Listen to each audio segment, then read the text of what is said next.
Welcome to MarketPulse Pros and Pioneers. Each week, I talk with industry leaders on both marketing and entrepreneurship and business to find out all about their wins and failures in marketing right now. We'll hear all about successes and wins and what's fallen flat so that you can take that knowledge and implement it. Learn from the best, from the folks who've been there and done it all, as well as people just like you. Thanks for joining us.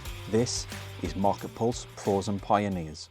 Welcome back for another episode of MarketPulse Pros and Pioneers. I'm Paul, your host, and this week I'd love to welcome Hayley Meakes. Hayley, welcome to the show. Thank you for having me. It's great to have you along.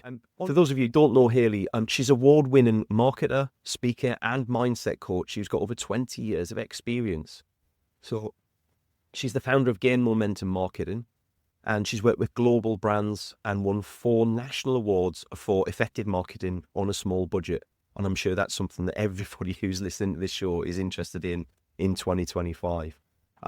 Hayley also hosts the Snippet podcast and has been named one of the top mindset coaches in the world by the Coach Foundation. And she's known for her one-page marketing workshop, which helps bridge the gap between clients and agencies through clear and actionable marketing strategies. And I like that.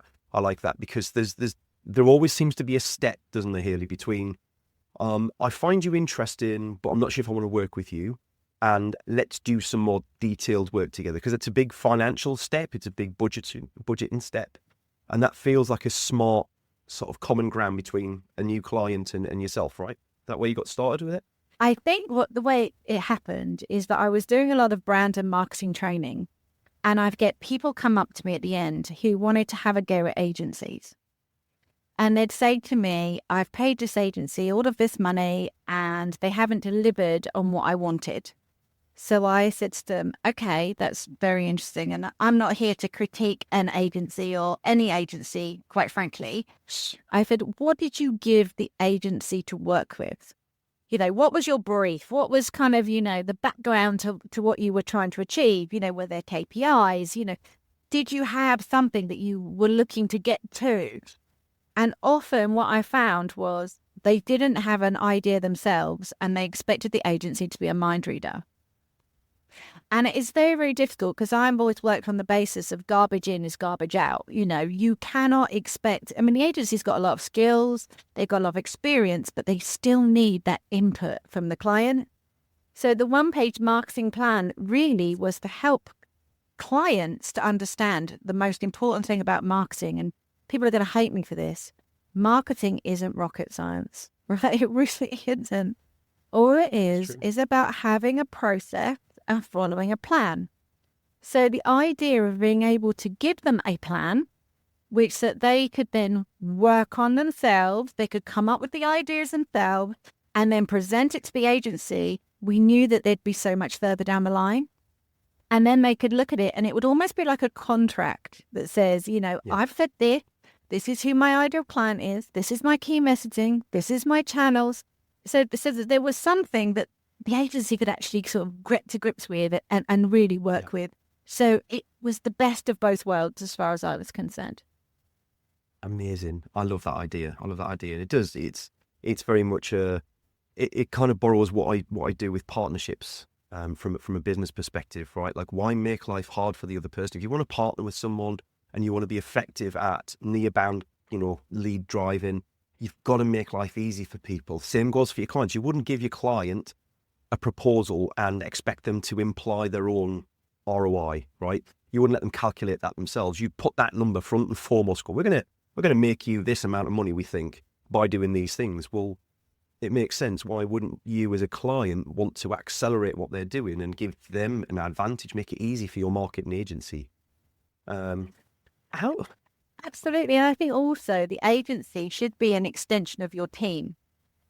So you should be all working on the same page. It shouldn't be client versus agency. It should be client and agency. I agree. And I think that goes for a lot of partnerships in the business land. Is it becomes too much about, well, I've given you a lot of money this month and what have you shown me in return? Absolutely. The money is great, but like that's part of the reciprocity. It needs to be a two-way bridge. Hayley, why did you get started in marketing? What led to that path? Well, I had a bit of a strange one. I'm not going to lie. I was the classic teenager at school who did A-levels because that was what was expected, and got to the age of 18 and thought, I don't know what I want to do. I knew I wanted to earn money. That was a fundamental driver, but I didn't want to go and spend 3 years at uni doing something that I had no interest in at the end. And I didn't want to get into debt. I was probably a little bit risk adverse at this stage.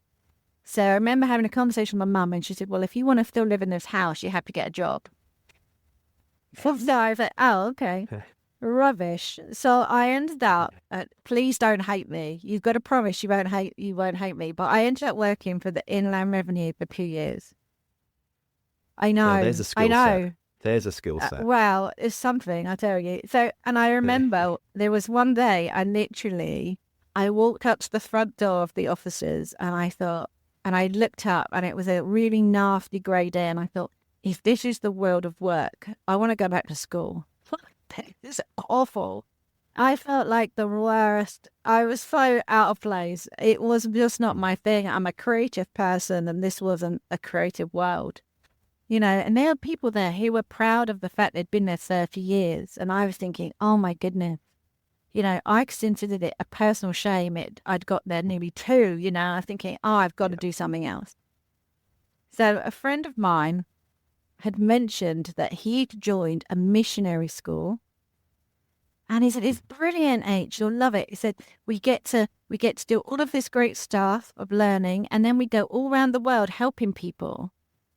And I said, that sounds really fun, right? I said, as I'm imagining myself, as a sort of like a modern day Mother Teresa, going around, helping the sick and, feeding the poor and all kinds of stuff. And what ended up after 4 months of living a very sort of sheltered life. I mean, it was a great place, but I was the wrong fit for it. I ended up spending 2 months in Albania, working in orphanages, working with old people, delivering Bibles, all kinds of stuff. And then 2 months in Copenhagen working with drug addicts, alcoholics, and prostitutes. And I remember thinking, this has been fun, but it's not really me either. So by the time I came home, my dad decided to put his foot down.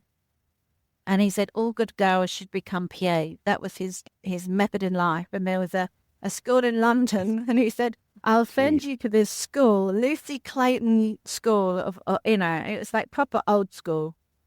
And I said, no. Don't pay for the school. Pay for me to go to the local college, and I'll do the same sort of course.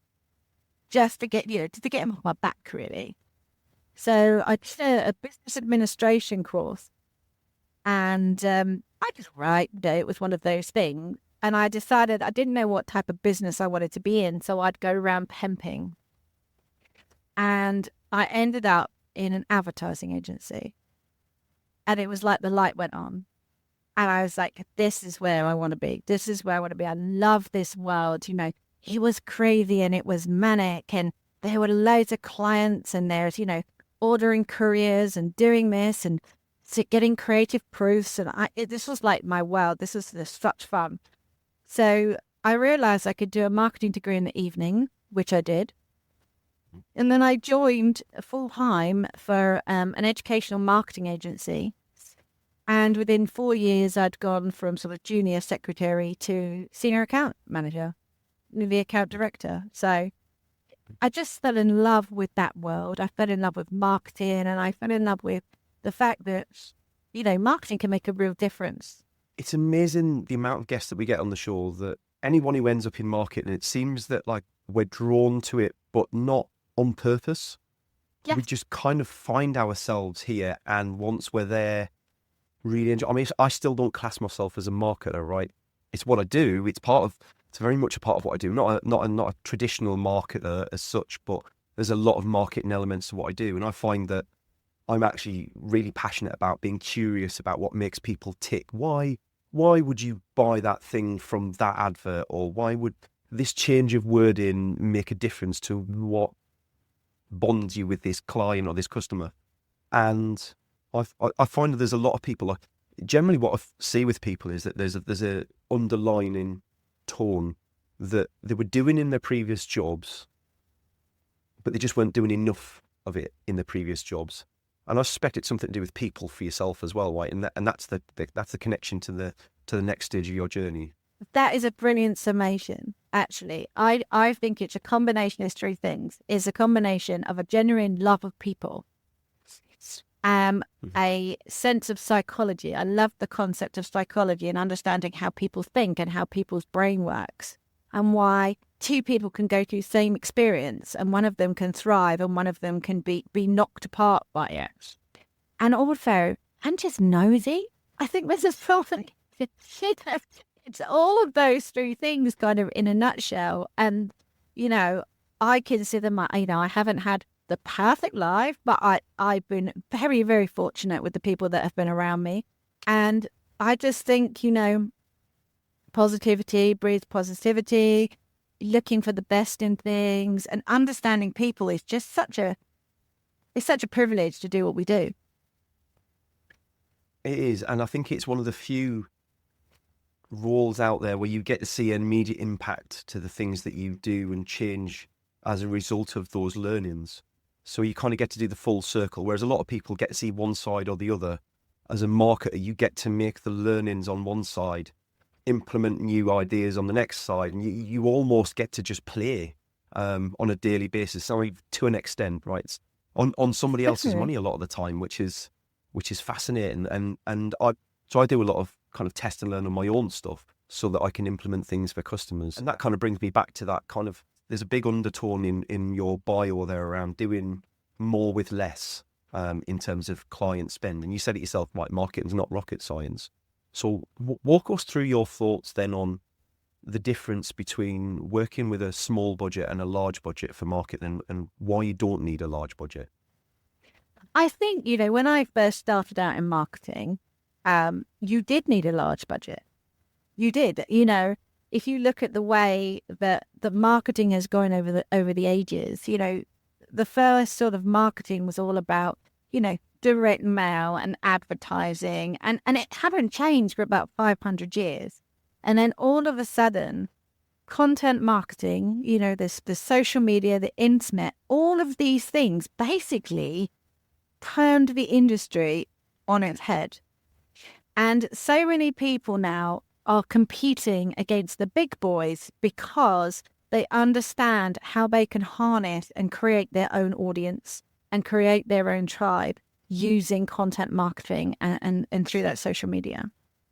And I think that's the big difference, because previously you'd have to have such a big budget for the media spend alone. And, the print budget was huge, that, it was very hard. Everything you were doing was pushing out. And now the whole point of marketing is about pulling and attracting your tribe. Yeah. I like that. And I think that anybody who's got a clear proposition that they can articulate in a way that makes sense and emotionally connects them with their clients or their potential clients. Once upon a time, your business had to be local. You had to market in the local area. And it struck me a while back, that in the 2 years since I started traveling, I've never even considered trying to find clients in my local area. I don't need to, because my audience, my network is pretty global. I've got clients in North America, in South Africa, all across Europe. And I've got several in the UK as well, but none of them are local to me apart from one, which is very nice because we get to go for a coffee now and again. It's lovely. And I guess that means that the potential target market for a lot of businesses now is also global, right? It's impacted 100%. On everyone. And I think that's really important. I think, technology has meant that, that we're not in the same town. We're able to communicate. We're able to see each other face to face. We're able to have this dialogue and this conversation without physically being in the same room. And that's how things have evolved. The number of people who come to me and I say, who's your target audience? They go, everyone. And it's like, oh, please, come on. That used to be the case. It used to be like this. Let's hit as much stuff against the wall and see what sticks. Nowadays, you have to know your niche. You have to know your people, if you like, because that's who you're going to to draw into your business. And I think you need to know them in more detail than ever. Massively, I think, yeah. you know, that customer research, there is so much customer research that's available. It almost floods you, and you've kind of got to be able to siphon off the stuff that's irrelevant or not as niche as you need it to be. You know, I was talking to a guy the other day who was trying to figure out what films his customers like to watch. And I'm like, that is just such an insane level of detail to go to for a small business. Like once upon a time, you know, you'd get customer focus groups for your big retailers and things like that, and they'd hone down on those things. But for a small business owner to be looking at those things, that's an amazing leap. At what point did you decide to become a mindset coach? Well, it's a really interesting. It's many years ago, I had a car accident. At the very beginning of my marketing journey, and I remember being told I'd never walk again. You know, I remember the paramedic saying to my mum, "We don't know how she's got out of the car alive." It was just one of those things. I got hit head on.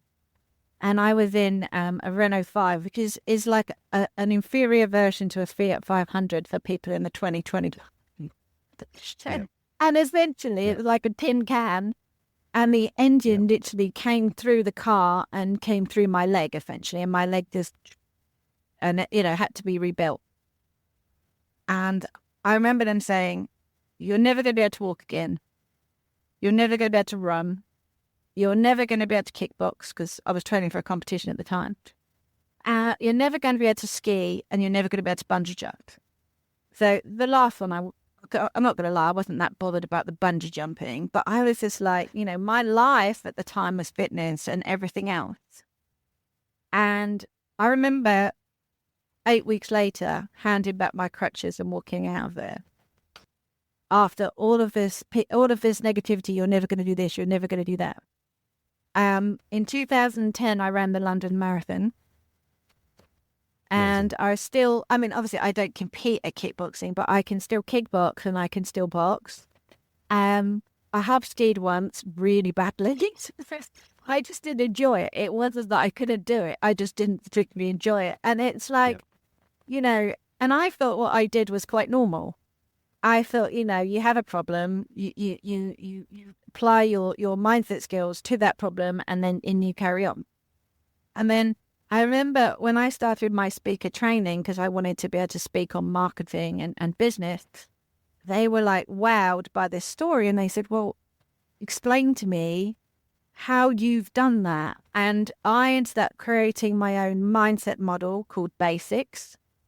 And, it was very important to me. And they said, "Well, where does this come from?" And I'd come from a single parent family. My mum suffered with bipolar. So I had the huge blessing of spending a lot of time with my grandparent. And my granddad had been in World War II. And he'd been in Burma in World War II. And my granddad was Tottenham born and bred, literally. And so he'd never really been out of London. And when he found out, that everyone was being enlisted, he was like, "I want to be part of this. I want to serve my country." And in those days, what they did was they put you together with your community and your friends, so you were a troop. And they said that that's how you bonded better. And Grandpa ended up in Burma. Now, for someone who'd never really been outside London, that was like, can you imagine the culture shock of that? Of never knowing that, are you going to come home again? Are you going to see your loved ones again? It must have been horrific. Anyway, somewhere in the 5 years that he was out there, due to a paperwork mix-up in London, Grandpa was transferred to another troop. And I remember saying to him, "Well, how's that, Grandpa?" And he went, "Well, I was a bit annoyed at the time. I won't use these that much." He was annoyed. But he later found out that this paperwork mix-up had saved his life because his original troop had been ambushed and killed. And so this led to Grandpa's 3 rules for life, which, bearing in mind we spent so much time with him, I picked up, I paid attention. And the first one, most important one, is to live every day as your best day for the people that didn't get to come home. So every day I wake up with an attitude of gratitude and I think about the positives, And some days it's just that I've woken up. You don't have to have like massive reasons. It doesn't have to be earth-shattering. It can just be, I'm just grateful I can get out of my bed today. Yeah. I can, I can walk to my bathroom. I can walk to my kitchen. They were telling me I couldn't do these things. Hmm. The second thing is to face everything that happens to you, again, with this attitude of positivity, because what you think is meant for your poor health or your detriment can also be for your benefit. It's like with Grandpa, he moving the troops over his life. So you never know what's happening and what's around the corner, and you can look at it and go, "Oh my goodness, your car accident was bad," but the resilience that it gave me, and the lessons that it taught me, I couldn't have wished for more. And to be honest, I don't suffer from any of my injuries. I really am very fortunate indeed. And the third thing, and Grandpa would say that this is the most important one, you can support any football team you like as long as it's Tottenham Hotspur. It's that can teach you resilience and positive mindset. I don't know what does, And so I had this on one does side. this year, I can see. Yeah. Oh gosh, tell me about it. Still have faith in hands, don't you worry, still have faith. So I had this one side of my family, and then the other side of my family, my uncle was an amateur athlete who suddenly became Olympic champion. So he came from a single parent home, in a council house in London, and he became Olympic, world, Commonwealth, and European champion. And it just proves that if you put your mind to it, if you work hard and you apply yourself and you're really focused on your dreams, you can achieve whatever you want.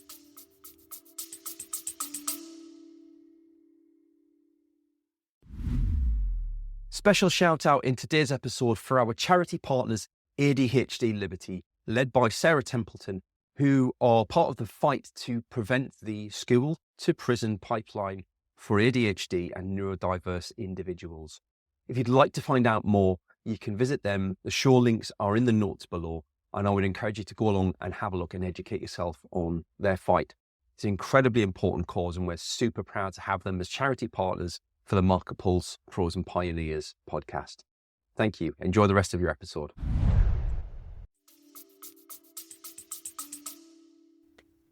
I think it's probably about how you choose to experience things, right? Like you can go through, like, the problem I have with a lot of people that I speak to is that they're stuck in a victim mentality. And that's not their fault, but it is really hard for them to get out of. And I really struggle to deal with people who are victim mentality. And, when you start talking to people about you can choose to experience this in a different way, people who are stuck in a victim mentality can't, because they just can't see past where they're at.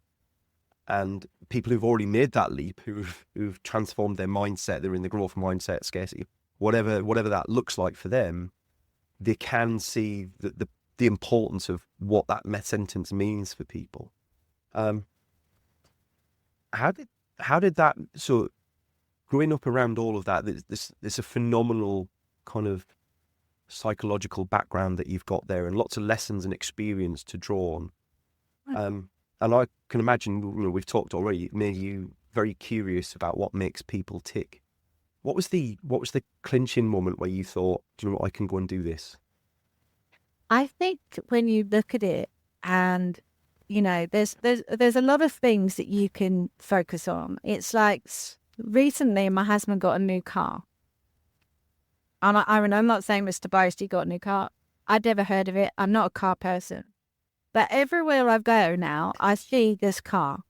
Okay, same color, his car. Now, I don't know whether I never noticed those cars before, or the fact was those cars weren't important to me because they weren't on my radar. And I think the issue that I've learned above all is what you focus on is what you see more of. So if your focus is on positivity, if your focus is on gratitude, if your focus is on looking for the silver lining, if you like, then you'll see more.